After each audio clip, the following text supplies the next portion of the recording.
Student, आज हम इस वीडियो लेक्चर में बात करेंगे काउंटिंग में काउंट्स को किस तरह से क्लासीफाई किया जाता है। काउंटिंग के अंदर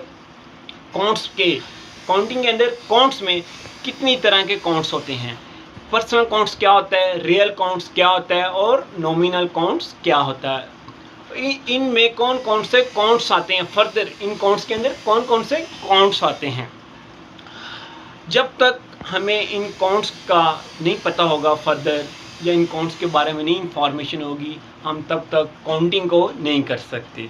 चलिए हम बात करते हैं कि what is the count. Count क्या होता है। Numerous transactions take place in business concern every day. कहता है कि डेली बेसिस पे जो बेशुमार ट्रांजैक्शन होती हैं कारोबार की, एक कंपनी के अंदर जितनी भी, उनको रिकॉर्ड करें, उनको डेली बेस पे रिकॉर्ड करें। लाइक दैट एग्जाम्पल उसकी ट्रांजैक्शन कौन सी हो सकती हैं डेली बेस के अंदर।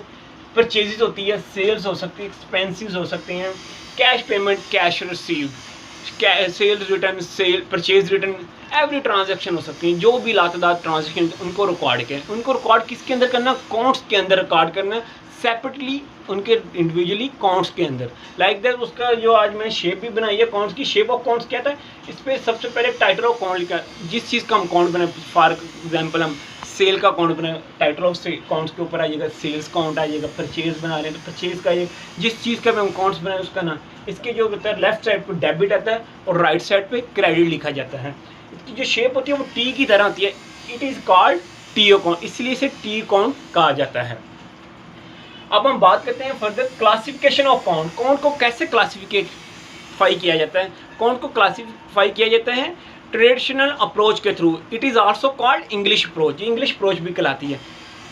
बात कर देखते हैं हम ट्रेडिशनल अप्रोच। इसकी अगर टू टाइप्स हैं ट्रेडिशनल अप्रोच की, पर्सनल काउंट्स और इम्पर्सनल काउंट्स। हम बात करते हैं इम्पर्सनल काउंट्स की। इसके अंदर रियल काउंट्स आता है और नॉमिनल काउंट्स आता है।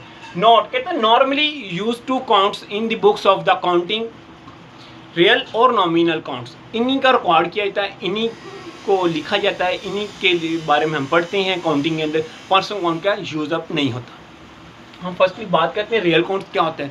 Real count this is relate to asset, liabilities and owner equities also called balance sheet count. ये कहता है रिलेट होती हैं एसेट, लायबिलिटीज, ऑनर इक्विटी। जैसा कि प्रीवियस लेक्चर के अंदर मैंने बात की थी हेड ऑफ काउंट्स के बारे में। हेड ऑफ काउंट्स 5 टाइप्स थी, asset, liabilities, owner equity, expense and revenue. और जो फर्स्ट के अंदर रियल काउंट्स के अंदर asset, liabilities and owner equity आ गए हैं। जो 5 हेड ऑफ काउंट्स हैं वो इन 2 काउंट्स के अंदर मर्ज हो जाएंगे। ये जो काउंट्स होते हैं ये बैलेंस शीट काउंट होते हैं। ये साल के एंड पर ये काउंट्स मौजूद रहते हैं, ये फर्दरली ट्रांसफ़र होते हैं नेक्स्ट ईयर के लिए। इन काउंट्स को ख़त्म नहीं होते ये साल के एंड पर।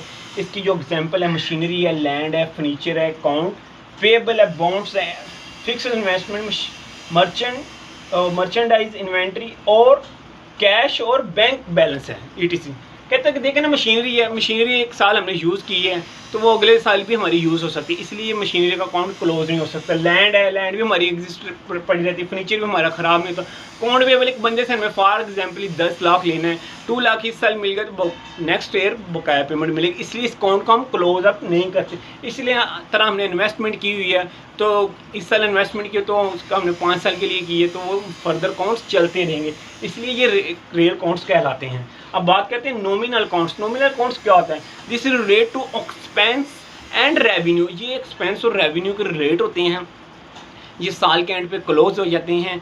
ये इनकम स्टेटमेंट अकाउंट्स कहलाते हैं। ये क्लोज किस में होते हैं, income summary, expense and income summary के अंदर क्लोज अप हो जाते हैं।